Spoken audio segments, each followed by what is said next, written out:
Assalamualaikum warahmatullahi wabarakatuh. Perkenalkan, nama saya Muhammad Ramdhani, dan di sini saya dikasih tugas oleh Ibu Riz Handayani dalam tugas etika bisnis. Saya akan menjelaskan tentang bab 4 tentang hukum bisnis.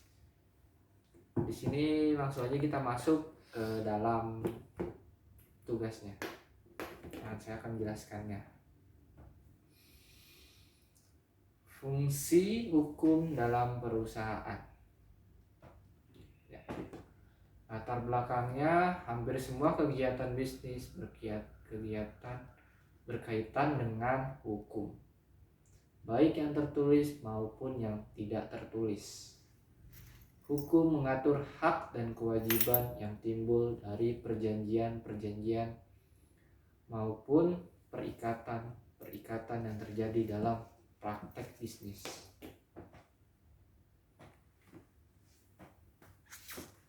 Rumusan masalah berdasarkan latar belakang di atas, maka dapat dirumuskan apa saja fungsi hukum bagi perusahaan.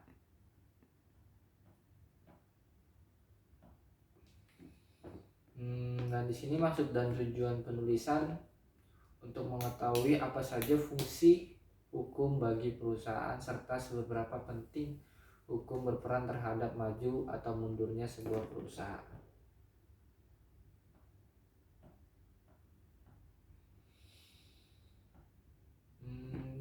Konsep dasar hukum bisnis. Banyak istilah lain yang sungguh pun tidak persis sama artinya, tetapi mempunyai ruang lingkup yang mirip-mirip dengan istilah hukum bisnis ini. Istilah lain terhadap hukum bisnis tersebut adalah sebagai berikut menurut Munir Fuandi. 1. Hukum dagang, diterjemahkan dari trade law. Dan ada satu lagi, hukum perniagaan, diterjemahkan dari commercial law. Hukum ekonomi, terjemahan dari economic law.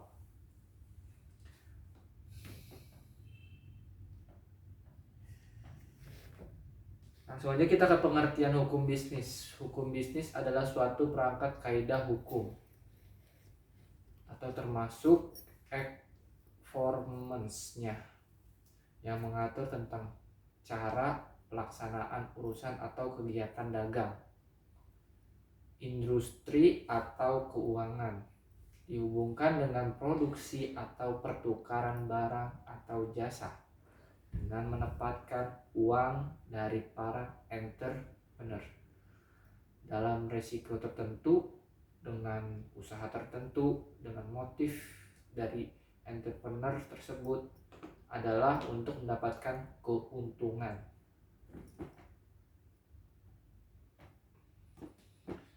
Fungsi hukum bisnis sebagai sumber informasi yang berguna untuk bagi praktik bisnis, untuk memahami hak-hak dan kewajiban-kewajiban dalam praktik bisnis, agar terwujud watak dan perilaku aktivitas di bidang bisnis yang dikendalikan wajar, sehat, dan dinamis yang dijamin oleh kepastian hukum.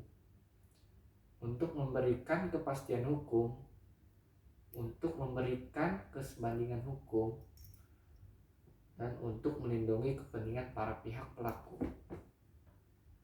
Itu fungsinya ada 3 berarti. Tujuannya di sini ada 3 juga. Mengatur pergaulan hidup secara damai, sarana penyelesaian pertikaian, pencapaian keadilan lahir batin, dan sebagai sarana pembaruan masyarakat.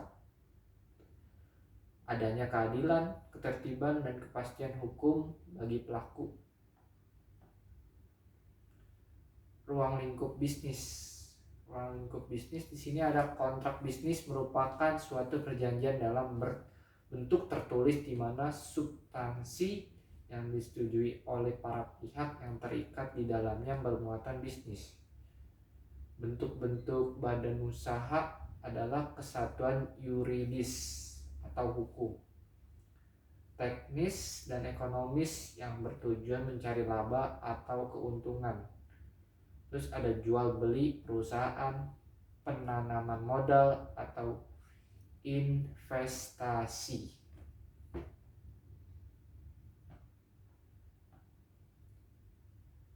Di sini ada juga pendekatan hukum bisnis.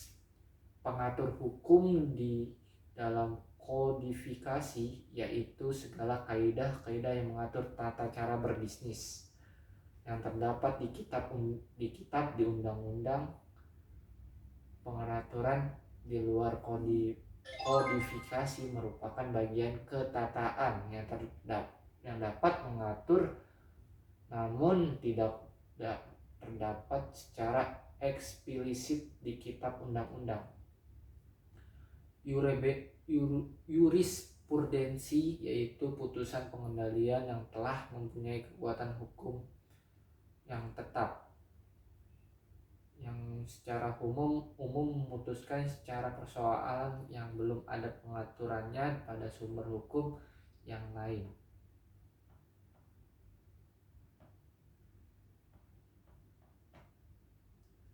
Di sini ada hukum kebiasaan, yaitu merupakan perbuatan manusia yang dilakukan berulang-ulang dalam hal dan keadaan yang sama. Bila suatu perbuatan itu telah oleh masyarakat sebagai suatu kebiasaan, maka timbullah suatu kebiasaan yang dipandang sebagai hukum. Pendapat sarjana hukum atau doktrin. Hukum perdataan, misalnya hukum perjanjian, biasanya kita sebut dengan kontrak ya, dan hak-haknya.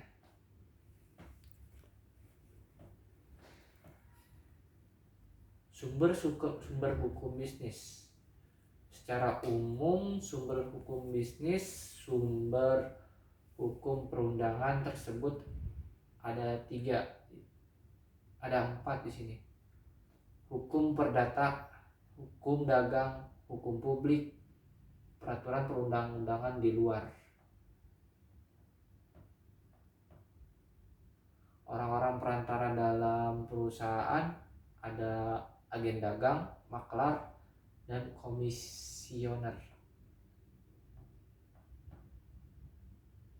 Nah, peran penting hukum bisnis dalam perusahaan menurut Ismail Saleh dalam bukunya Hukum dan Ekonomi di tahun 1990. Memang benar, ekonomi merupakan tulang punggung kesejahteraan masyarakat, dan memang benar bahwa ilmu pengetahuan dan teknologi adalah tiang-tiang penopang kemajuan suatu bangsa. Namun tidak disangkal bahwa hukum merupakan penataan yang pada akhirnya menentukan bagaimana kesejahteraan yang dicapai tersebut dapat menikmati secara merata, bagaimana keadilan sosial dapat diwujudkan dalam kehidupan masyarakat, dan bagaimana kemajuan ilmu pengetahuan.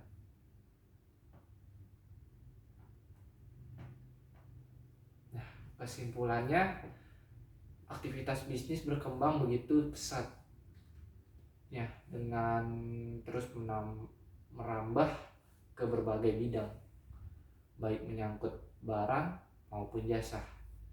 Bisnis merupakan salah satu pilar penopang dalam upaya pendukungan perkembangan ekonomi dan pembangunan. Dalam melakukan bisnis, tidak mungkin pelaku terlepas dari hukum, karena hukum sangat berperan mengatur agar bisnis bisa berjalan dengan lancar dan tertib. Dan itu pengertian hukum bisnis berarti kan mengatur ya. Kalau tidak ada hukum bisnis mungkin akan acak adul. Sekian dari saya. Wassalamualaikum warahmatullahi wabarakatuh.